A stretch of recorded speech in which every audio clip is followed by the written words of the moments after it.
See if the slowdown occurs.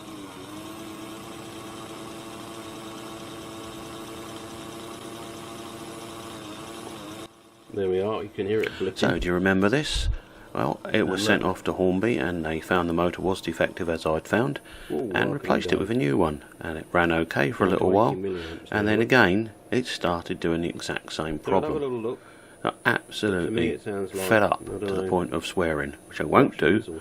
I'm sick of Hornby's lack of quality control and the crap motors they stick in expensive locomotives.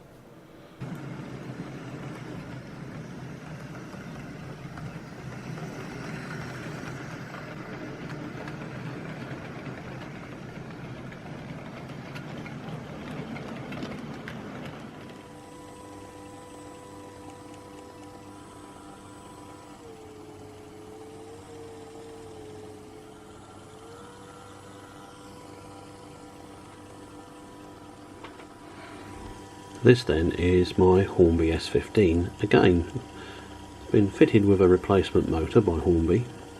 Ran it a little bit and it seemed okay, and then it had most of Christmas off, and I just put it on the track again yesterday evening. It's the 19th today, 19th of January, and it's back with problems. Normal running it draws 100 milliamps, but then every so often it suddenly slows down.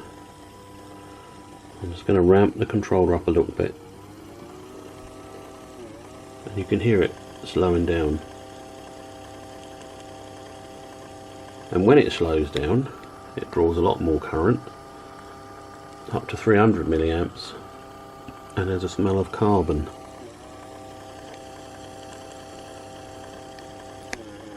Here it goes.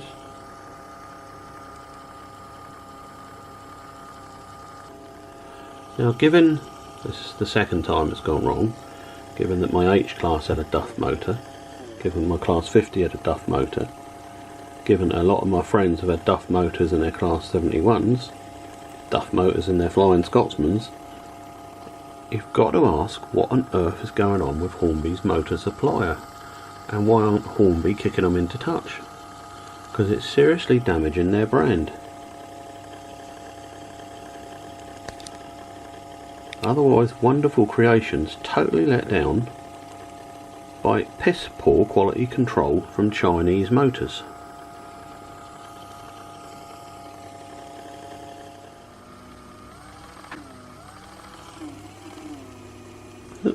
I'm not doing anything to it, it's doing it all on its own.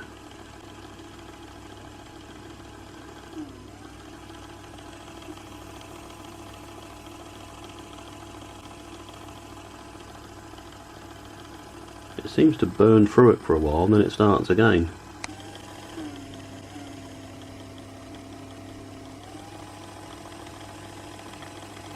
Getting fed up with it, Hornby.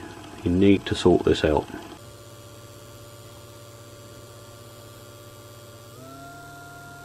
Right, and you can see this is the controller. I wasn't touching it then. I'll just prove this is operating it. Look, I'm going to turn it. There we go.